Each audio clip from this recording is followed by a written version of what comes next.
Das profundezas clamo a ti, Senhor. Escuta, Senhor, a minha voz. Estejam alertas os teus ouvidos às minhas súplicas. Se observares, Senhor, iniquidades, quem, Senhor, subsistirá? Contigo, porém, está o perdão, para que te temam.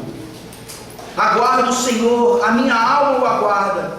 Eu espero na sua palavra. A minha alma anseia pelo Senhor, mais do que os guardas pelo romper da manhã, mais do que os guardas pelo romper da manhã. Espere, Israel, no Senhor, pois no Senhor há misericórdia, nele copiosa redenção. É Ele quem redime a Israel de todas as suas iniquidades. Amém. Vamos orar.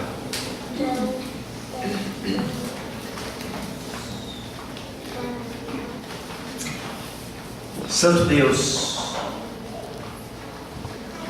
obrigado, porque nessa manhã, alguns instantes atrás, o Senhor dos seus alto e sublime trono nos convocou a esse culto maravilhoso.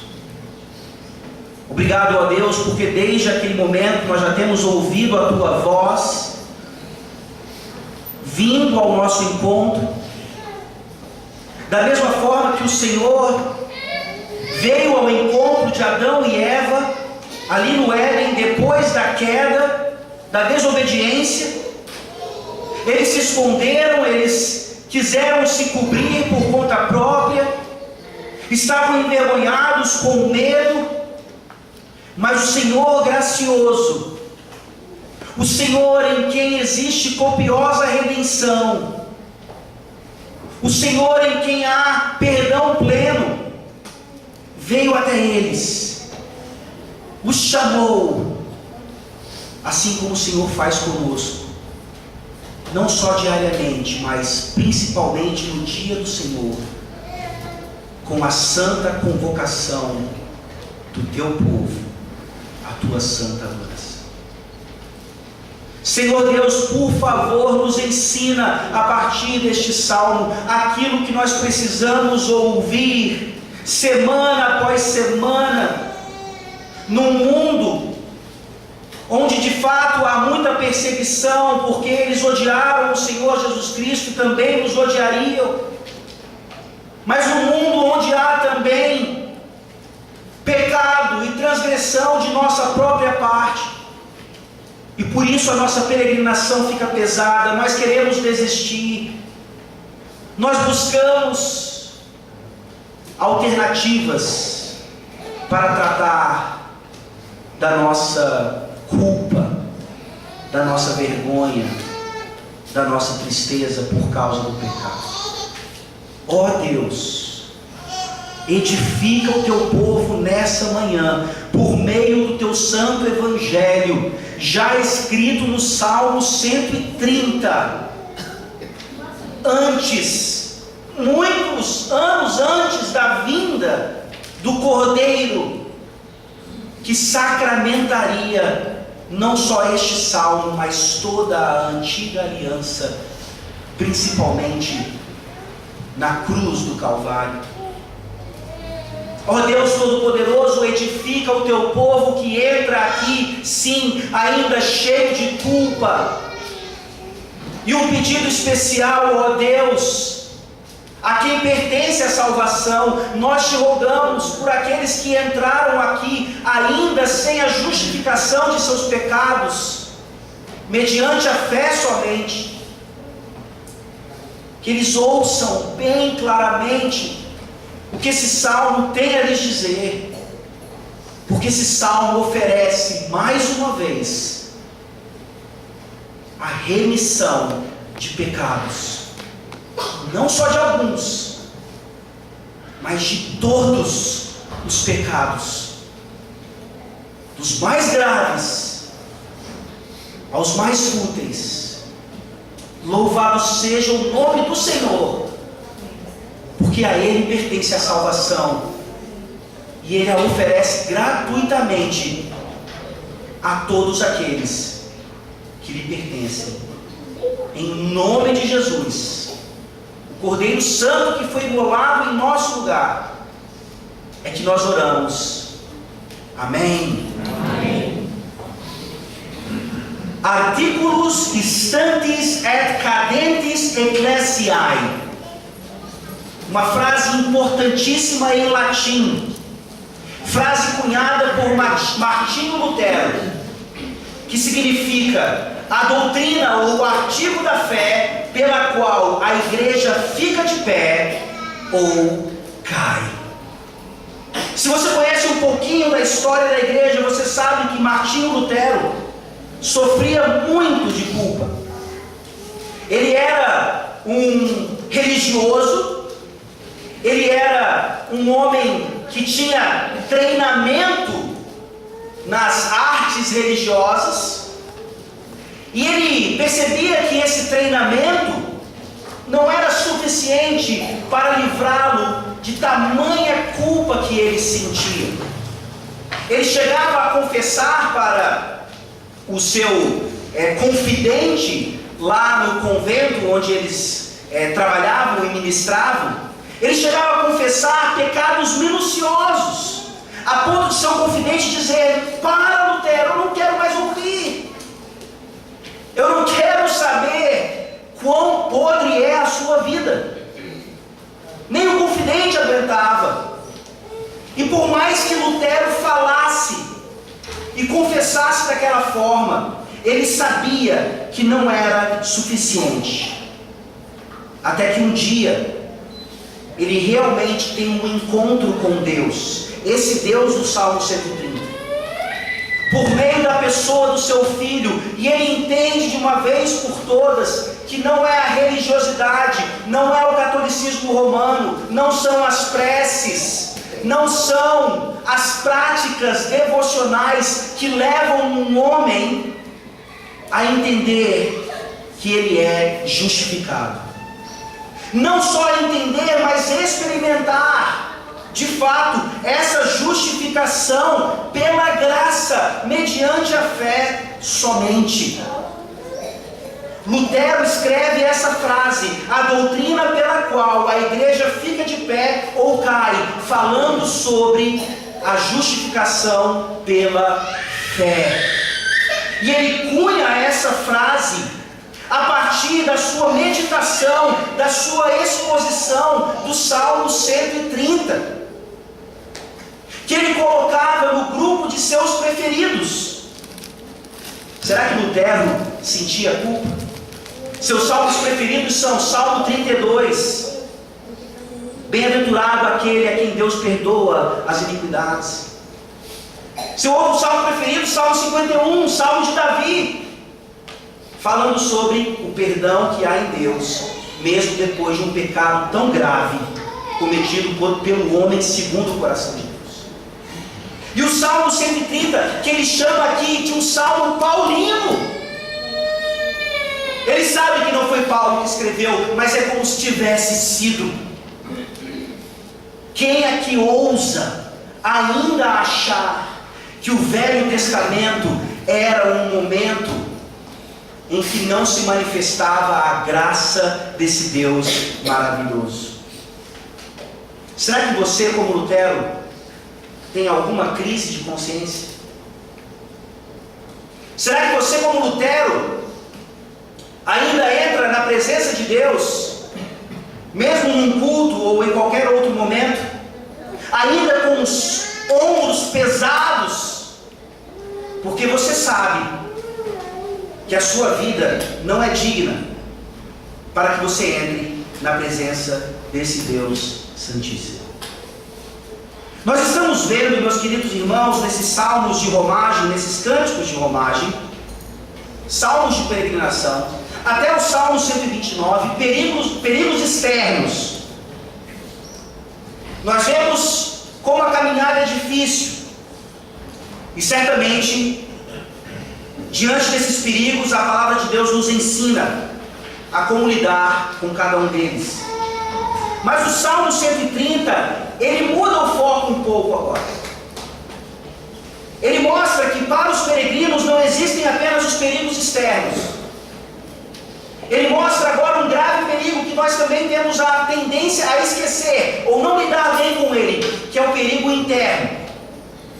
É o perigo de nós mesmos. É o perigo do nosso próprio pecado. É o perigo da nossa culpa, maltratada, não tratada biblicamente. E o quanto isso pode ser prejudicial para nossas vidas. E também para aqueles que estão peregrinando conosco. O Salmo 129, na semana passada, nos ensinou como nós devemos aprender com Cristo, a sofrer com Ele, mesmo que isso signifique termos as nossas costas lavradas como a dele foi lavrada, e abertas em nossas costas, ou abertos em nossas costas, longos sulcos.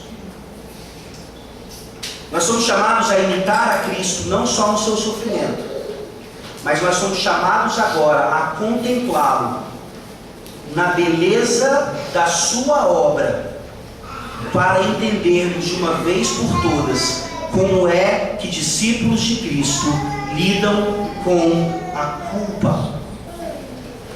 E nesse salmo nós vamos aprender então que na nossa peregrinação a culpa é uma realidade, não é um mero sentimento, não é uma ilusão, não é um resultado de uma sociedade que impõe limites e regras, e para que essas regras sejam cumpridas, o sentimento de culpa é um fator essencial. Não, esse salmo nos mostra que a culpa é uma realidade, cuja solução só se encontra na graça de Deus. Se você entrou aqui ainda com essa realidade da culpa pesando sobre os seus ombros, mesmo você já justificado pelo sangue de Jesus, não desperdice esse salmo.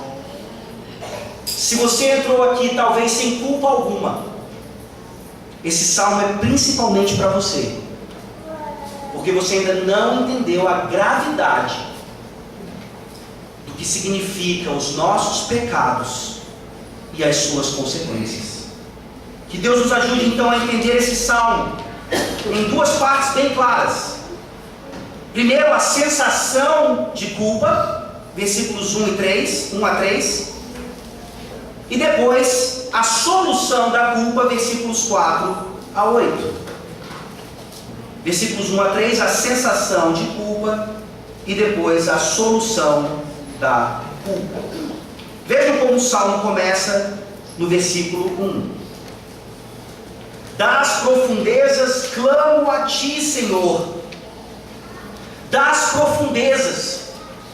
Esse foi o título dado por Lutero, quando ele parafraseia o salmo, e esse salmo vira então um dos hinos de vitória mais cantados durante a Reforma Protestante lá na Alemanha.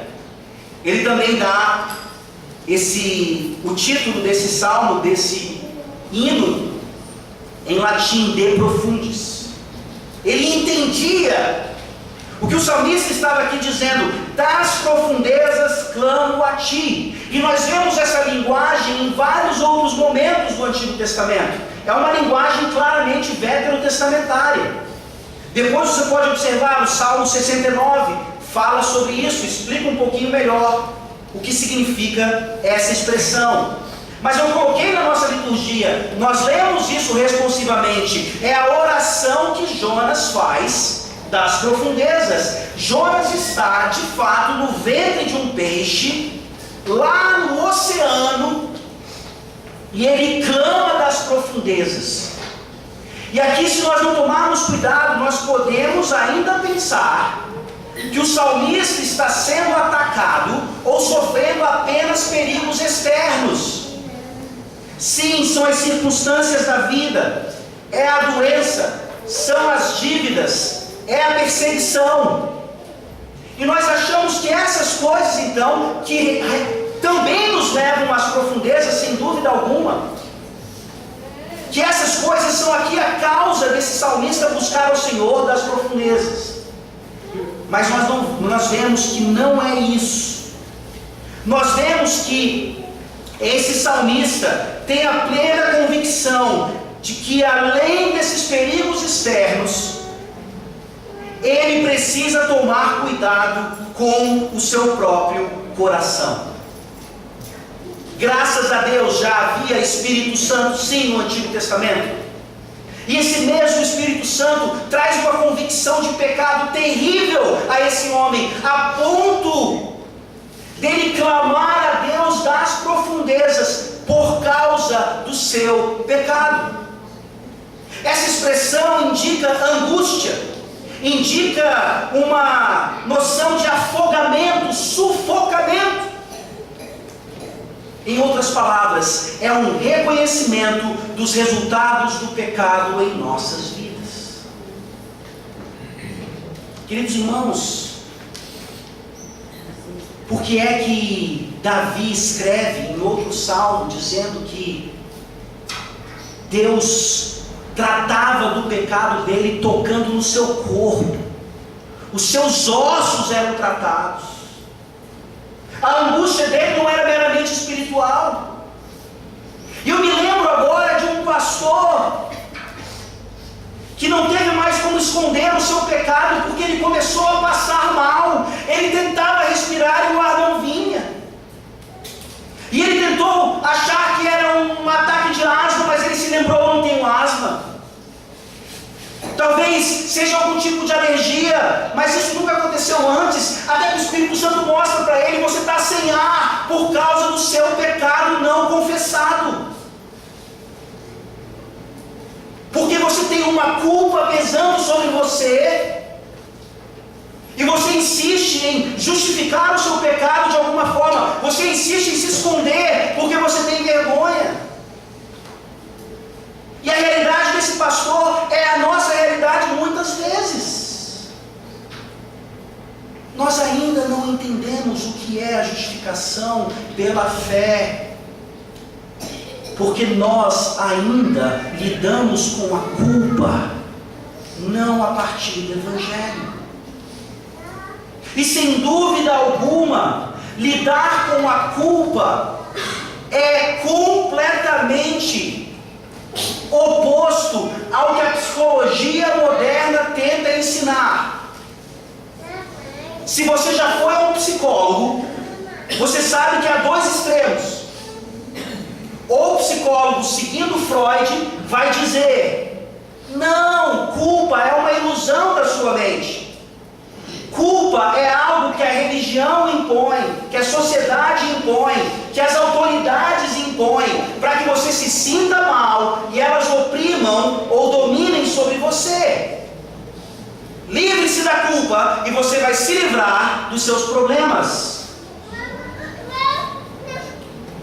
Pessoas discordaram de Freud. Pessoas perceberam que Freud não ajuda absolutamente ninguém, nem a ele mesmo. Então eles começaram a dizer: não, tem que lidar com a culpa sim. A culpa, ela existe. Mas essas pessoas, mesmo enfatizando a culpa, elas acabam colocando mais culpa sobre os ombros daquele que já se sente culpado. Por quê? Porque mesmo essa psicologia sendo supostamente cristã, o que é oferecido àquela pessoa não é a graça de Deus, não é o Evangelho, mas apenas ferramentas psicológicas que supostamente tratam da situação. O que esse salmo está nos ensinando é que a culpa de fato é uma realidade, e a solução só se encontra na graça de Deus. Você sabe disso. que nós não tratamos apenas sintomas das doenças, nós precisamos tratar a doença. Do contrário, nós ainda morreremos daquela mesma doença. Se não atacarmos a culpa na sua raiz, como o Salmo nos ensina, nós continuaremos definhando, mesmo membros da igreja, durante tantos anos. O salmista começa a atacar a sua culpa. Ele reconhece o resultado do pecado em sua vida, e no versículo 2 ele diz: escuta, Senhor, a minha voz, estejam alertas os teus ouvidos às minhas súplicas. Se tem uma coisa que nós precisamos aprender a fazer em nossas orações, é apresentar as nossas mais honestas e profundas confissões. Diferentemente daquele confidente de Lutero, que realmente não estava preparado e nem tinha condições de estar preparado para ouvir as minúcias da vida de Lutero, os ouvidos de um Deus Santíssimo está mais do que preparado para ouvir quão podre é ainda o seu coração. Deus não só está preparado para ouvir a sua súplica nesse sentido, mas Ele está dizendo: digam para mim, o que é que vocês ainda transgridem dos 10 mandamentos? De quem vocês ainda sentem inveja? Quais são os pensamentos impuros que ainda passam pela cabeça de vocês? Qual é aquela coisa que você furtou de alguém há tanto tempo, que você ainda olha e pensa em devolver, mas não tem força para isso? O versículo 2 está nos mostrando que esse salmista ousadamente chega até Deus para, em oração, confessar o seu pecado, e não simplesmente: Deus, perdoa os meus muitos pecados. No versículo 3 isso fica mais claro. No versículo 3, esse salmista faz uma pergunta retórica. A pergunta é retórica porque ela mesma se responde. É uma pergunta que já responde. É uma declaração, e aqui em forma poética colocada com esse recurso da pergunta retórica. Se observares, Senhor, iniquidades, quem, Senhor, subsistirá? Em outras palavras, para entendermos o verbo um pouquinho melhor aqui, o salmista está dizendo: se marcares, Senhor, iniquidades, quem irá resistir? Parafraseando ainda mais para os nossos dias: Senhor, se o Senhor fizer uma lista dos meus pecados, como é que eu vou resistir? Quem, Deus, pode estar de pé na tua presença, se o Senhor chegar e mostrar a lista das quebras aos 10 mandamentos que eu e você ainda cometemos diariamente? Não há remédio para tamanha culpa, se Deus realmente parasse nos mostrando essa lista. O salmista sabe que para nós cantarmos escolhido pela graça, que para nós entendermos os 5 pontos do calvinismo, o primeiro ponto é fundamental. É a depravação total do homem. É essa depravação que continua ainda nos resquícios de pecado naqueles que são lavados pelo sangue do Cordeiro. É aquilo que o Evangelho moderno, ou com contemporâneo não quer mostrar, porque ele é influenciado demais pelos extremos errados e não bíblicos da psicologia dos nossos dias. Mas se nós não começarmos a tratar a nossa culpa, reconhecendo, como o salmista aqui reconhece: Senhor, quem é que pode subsistir? Quem é que pode permanecer diante de tamanha lista de pecados? Nós precisamos ensinar os nossos filhos a lidar com a culpa diferentemente de como nós lidamos. Nós vemos nos nossos filhos as mesmas reações, as mesmas estratégias que nós utilizamos. E nós olhamos e concluímos: estamos criando fariseus, e não filhos da aliança que confiam plenamente no sangue do Cordeiro, que ao fazerem algo de errado em casa, ao invés de se esconderem, eles vão até os pais e dizem: pai, eu quebrei a televisão,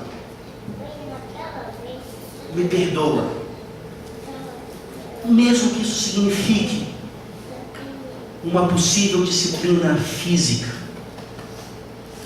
para que ele entenda o resultado e as consequências do pecado.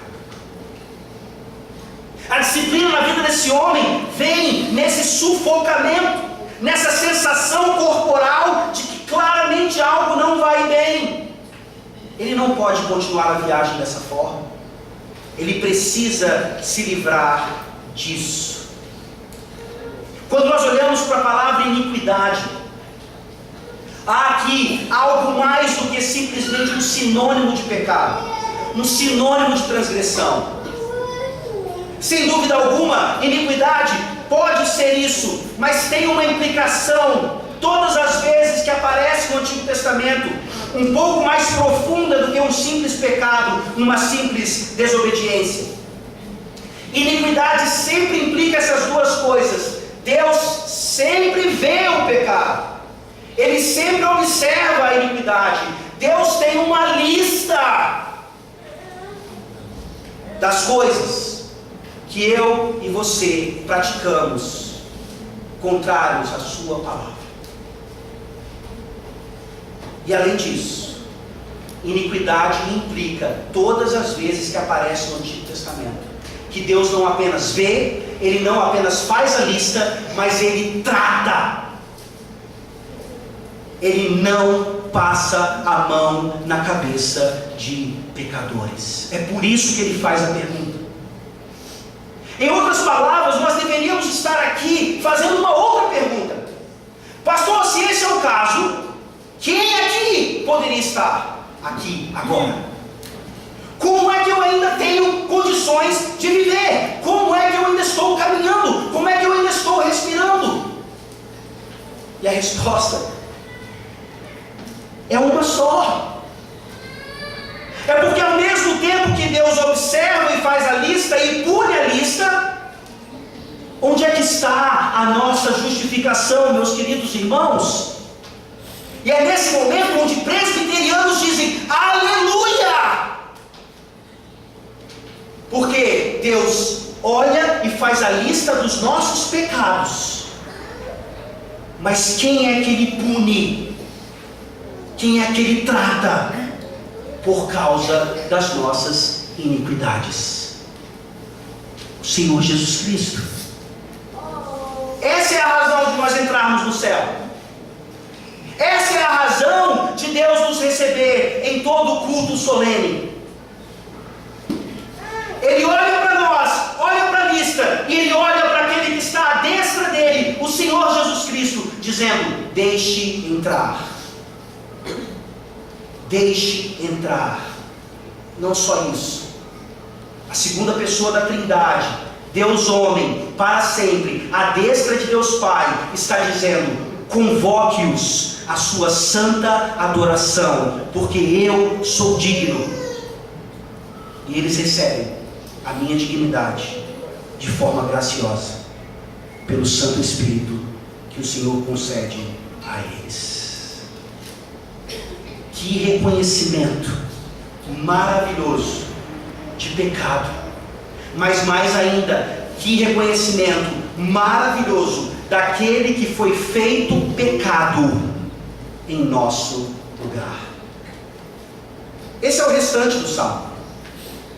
É por isso que agora nós vemos não apenas a situação da culpa, a sensação de culpa, mas agora a solução da culpa, versículos 4 a 8.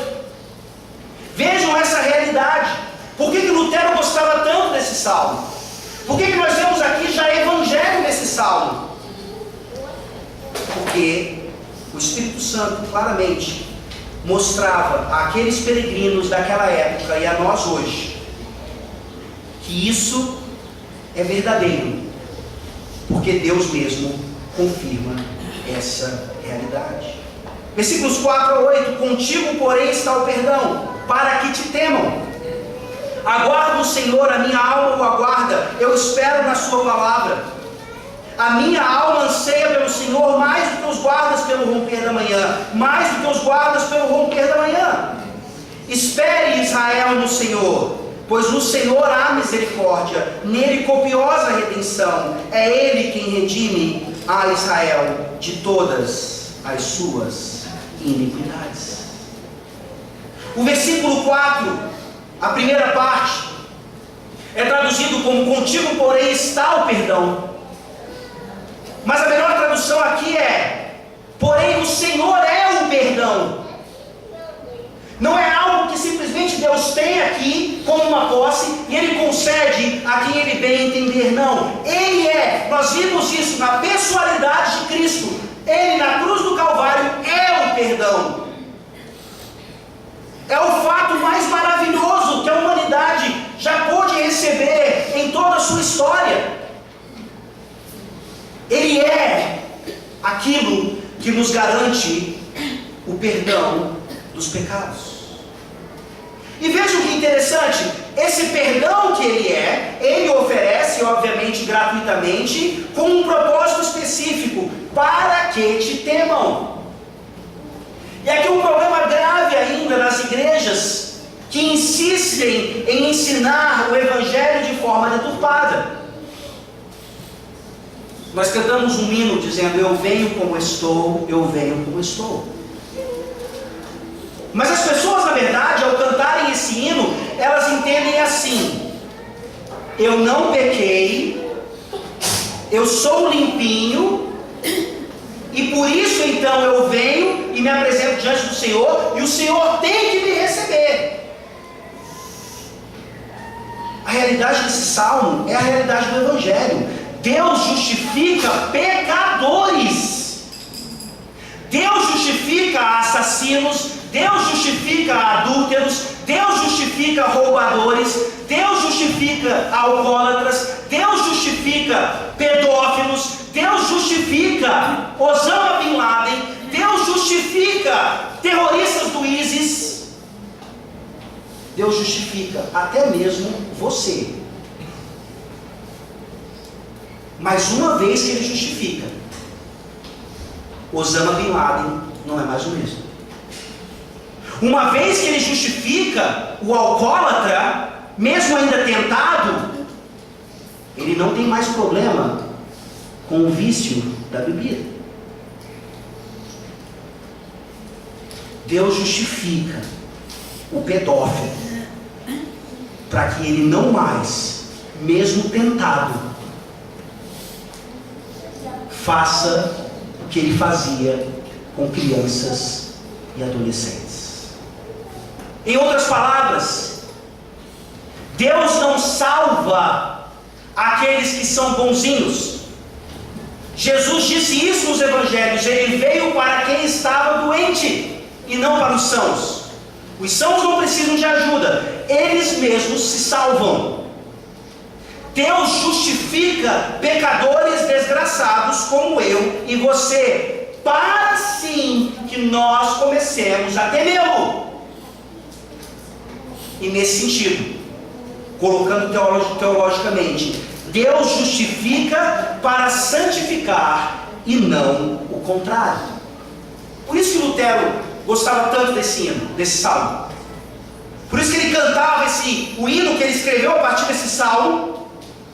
Ele escreve também Castelo Forte a partir do Salmo 46, com uma força ainda maior. Ele entendeu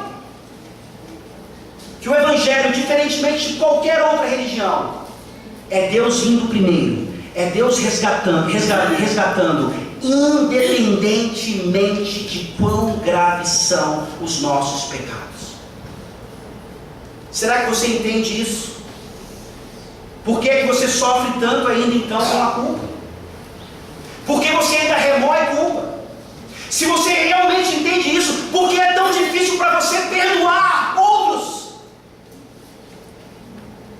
Sim, é difícil. Complicadíssimo. Quando pisam no seu calo, ai daquele que pisou no seu calo.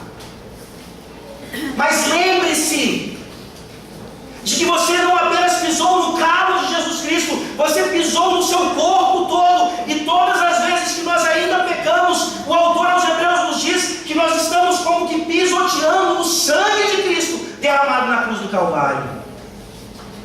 Se eu entendo o tamanho do perdão que eu recebi, por que é que eu tenho ainda tanta dificuldade com remorso? Por que eu tenho ainda tanta dificuldade em perdoar aqueles que genuinamente buscam o perdão em arrependimento? A resposta para o primeiro problema está aqui a partir do versículo 5. Nós ainda sofremos tanto por causa de remorso, de sensação de culpa por coisas que aconteceram há 20 anos atrás, coisas que não nos deixam dormir, por duas razões. Primeiro, versículo 5, ele diz: aguardo o Senhor, a minha alma o aguarda, eu espero na sua palavra. O seu pecado de 20 anos atrás é utilizado pelo tentador para ficar dizendo no seu ouvido: você não merece perdão, você não merece perdão. E você, inclinado a ouvi-lo, diz: como é que eu sei que Deus vai me perdoar? Como é que eu sei que Deus me perdoou? Como é que eu posso ter essa certeza? E a resposta está bem aqui. O versículo 5 diz: eu espero na sua palavra. Certamente, alguém já disse para você que ia fazer alguma coisa e não fez, e você se decepcionou. Pior ainda, certamente você já disse alguma coisa que você ia fazer e você não fez e decepcionou alguém. Mas esse não é o nosso Deus. Ele não está aqui brincando de cuidar da alma do seu povo. Ele não é como um psicólogo que ganha dinheiro para tentar enganar pessoas. O que ele diz é verdade. Como é que eu sei que Deus vai me perdoar? Como é que eu sei que Deus me perdoou? Porque Ele disse que vai. Porque Ele disse na sua palavra. E além disso, Ele confirma pela sua palavra, o Verbo encarnado. Essa é a realidade. Ele não apenas promete, Ele cumpre. Aí você diz: mas eu não sinto isso. Aqui é a segunda razão que a gente precisa aprender a fazer em nossas vidas cristãs.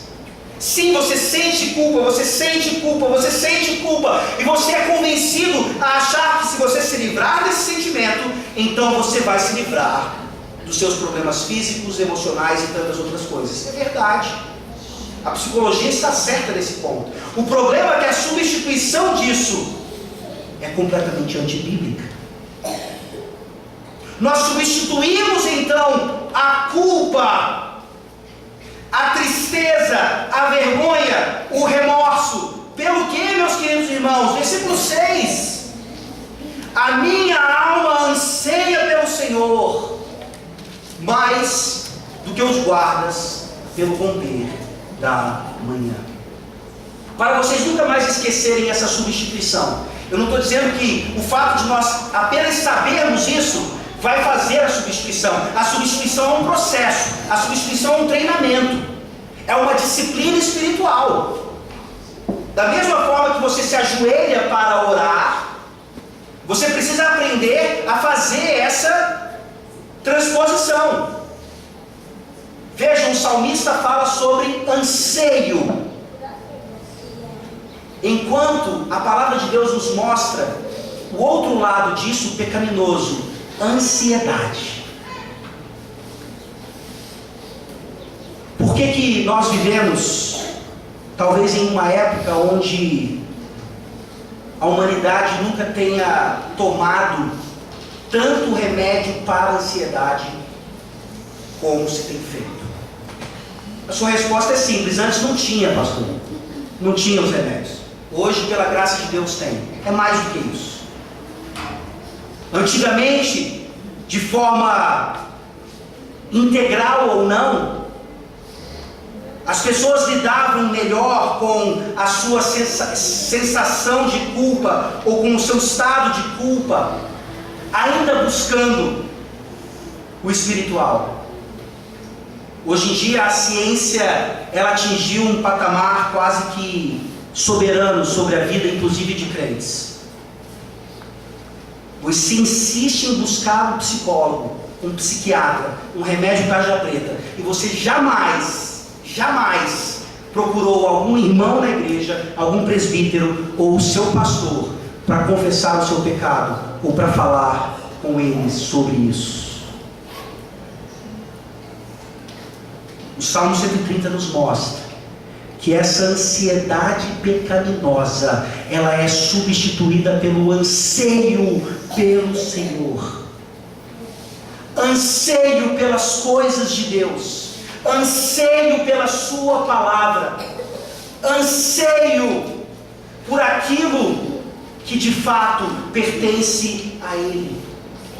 Eu deliberadamente deixo essas coisas, as considero como lixo, e deliberadamente busco o Senhor, aprendo isso, busco literatura, busco ajuda, não tenho mais vergonha, não tenho mais remorso, não tenho mais tristeza, o sangue de Jesus já me cobriu, eu não preciso esconder o meu pecado de absolutamente ninguém. E ai deles, se apontarem o dedo contra mim. Ai deles, pois estão fazendo a mesma coisa que Satanás faz. Nós substituímos a ansiedade pelo anseio ao Senhor. E aqui uma ilustração maravilhosa. O salmista diz que aguardava, esperava pelo Senhor, ansiava pelo Senhor, mais do que os guardas pelo romper da manhã. A ideia aqui é, aqueles sentinelas, guardas, guardavam os muros de Jerusalém durante a noite, porque era naquele momento em que havia o maior perigo de inimigos atacarem. Vocês conseguem sentir a apreensão daqueles homens? Chega logo a aurora, chega logo de manhã. Porque além de lutarem contra o sono, eles precisavam lutar contra a sua própria ansiedade. E se os inimigos vierem, eu não estou preparado, e agora? E aí o sol começava a raiar e disseram: aleluia, obrigado, meu Deus. Para você entender um pouquinho melhor isso, depois converse com a Belle e as madrugadas que ela passa no aeroporto. Nós todos esperamos o expediente acabar. Mas esperar o expediente acabar de madrugada é muito mais confortante.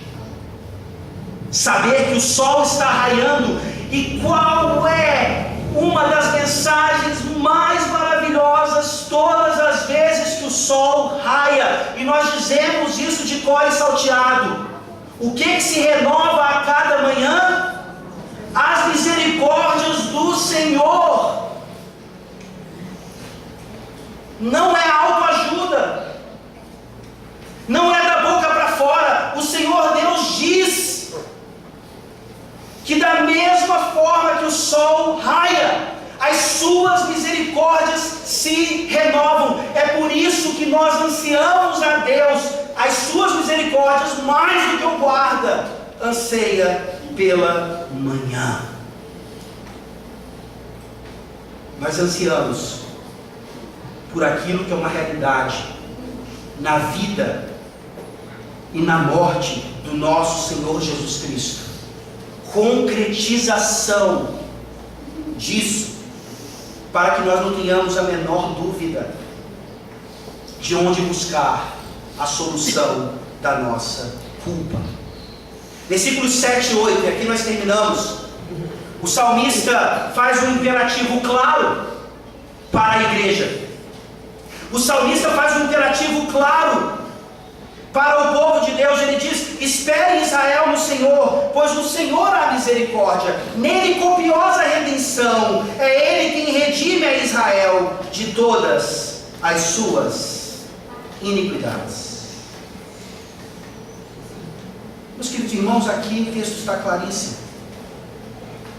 Você sabe que o nome do Senhor aí, todo em caixa alta, significa o Deus do pacto, o Deus que promete e cumpre, o Deus que traz salvação para o seu povo. Nele há misericórdia, nele redenção, nele livramento de todas as iniquidades. Não só a lista e as suas punições, mas absolutamente tudo que envolve, inclusive os resultados desse pecado que nós insistimos em cometer. Todas. Livre-se hoje, se você ainda não se libertou dos seus pecados do passado. Saiba que Jesus morreu na cruz do Calvário pelos pecados que vocês cometerão hoje.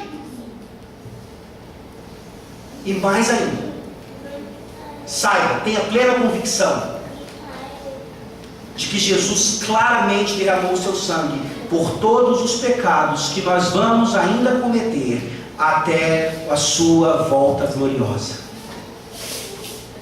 Se diante dessa mensagem você não pode dizer: essa religião eu quero, esse é o Evangelho, eu assino embaixo, onde é que eu me torno membro dessa igreja aqui?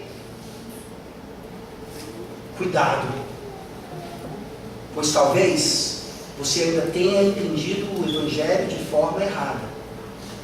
Talvez você diga: é fácil assim? Por que não me disseram isso antes? Onde é que eu deposito o dízimo? Cuidado, porque o Evangelho não foi fácil assim. Quando nós olhamos para os versículos 7 e 8, nós temos plena convicção de que isso é verdade, não só porque é a palavra de Deus, mas porque a sua palavra realmente viveu uma vida perfeita.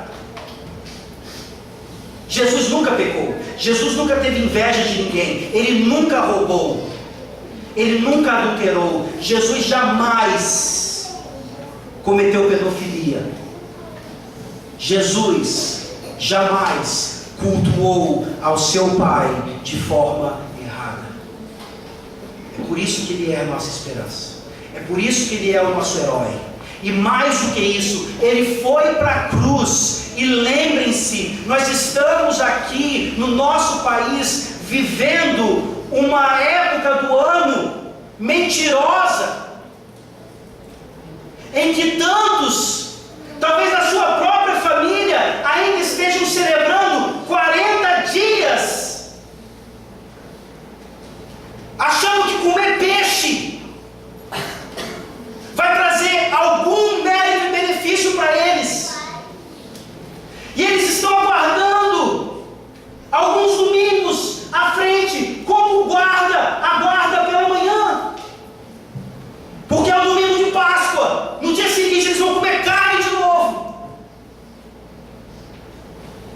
no dia seguinte vai ter acabado a quaresma. Se você não evangeliza católicos romanos, você precisa começar a fazê-lo.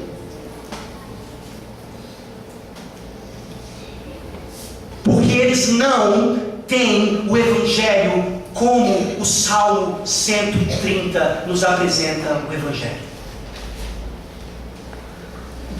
Lutero,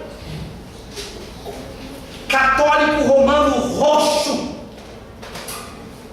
assim como tantos outros reformadores, percebeu que essa falsa religião não trata a culpa de absolutamente ninguém.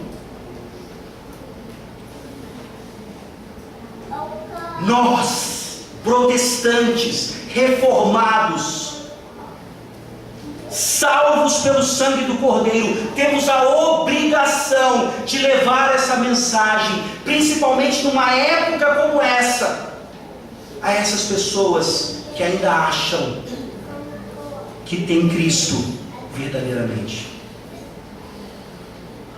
Nós não precisamos esperar um domingo específico do ano para celebrar a Páscoa do Senhor. A Páscoa do Senhor que não diz respeito à sua ressurreição. Ela é celebrada todos os domingos. A Páscoa do Senhor, que é exatamente a razão do Salmo 130, ela celebra a sua morte. O Salmo 130, ele está repleto, ele está derramando, ele está encharcado do sangue de Cristo, do Cordeiro Pascal, que depois de muitos anos aqui, na perspectiva do salmista, foi morto por causa dele e por nossa causa. Crianças, o que vocês compram no supermercado não é ovo de Páscoa. Se você acha que isso é só uma mera palavrinha do cotidiano do nosso Brasil, mude o seu conceito. Porque Páscoa é muito mais do que um ovo de chocolate, um coelho. Páscoa é a razão para nós olharmos para esse salmo e, como Lutero, escrevermos um hino de gratidão a partir dele. E vivermos vidas de gratidão e de temor a Deus a partir dele. A culpa é real. Não se sinta mal por causa disso. Você não é o único culpado aqui nessa manhã. Mas se você não tratar da sua culpa de modo adequado, bíblico, como o Salmo 130 nos ensina, você está deixando o privilégio que você tem em Cristo Jesus, e pior ainda, você está maltratando aqueles que estão ao seu redor, seus familiares, seus irmãos em Cristo, que querem ajudar você, ajudarmos mutuamente no nosso tratamento das nossas muitas culpas. Que Deus seja louvado. Feliz Páscoa para vocês. Vamos orar.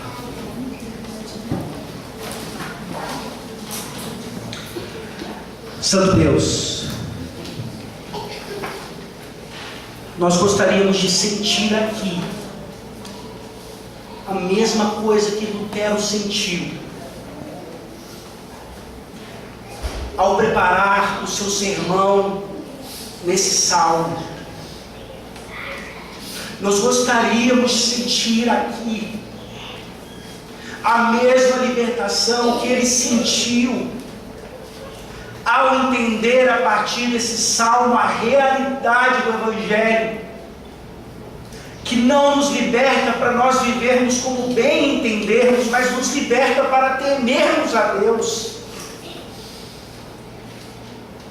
Todos nós aqui entramos pecadores e cheios de culpa, mas o salmo nos mostra que nós não precisamos sair daqui ainda lidando com a culpa da mesma forma que nós temos feito há tantos anos. Essa é a reforma protestante que nós aguardamos nos nossos dias. É o avivamento que nós esperamos no Senhor, que crentes saibam lidar com a sua culpa, pelo Espírito Santo, pela palavra, pelos meios de graça, e não pela religião. É o avivamento que nós esperamos quando nós alçaremos a nossa voz, denunciando idolatrias terríveis que ainda aprisionam e culpam ainda mais o homem, e mostrando a eles quão libertador é o Evangelho. Ajuda-nos, ó Deus, a ter disposição extrema, absoluta, a perdoar pessoas, porque foi isso que Cristo fez por nós. Ensina-nos a confessarmos nossos pecados a Ti, ao outro quando necessário, até mesmo publicamente, porque há daquele que apontaram o dedo contra nós, porque o nosso pecado está coberto pelo sangue do Cordeiro. Obrigado, Deus, pela Tua palavra e pela obra de Cristo naquela Páscoa maravilhosa. Ensina os nossos filhos a entenderem o que é a Páscoa de fato, e que eles possam viver por Jesus Cristo somente. No nome dele que nós oramos. Amém. Amém.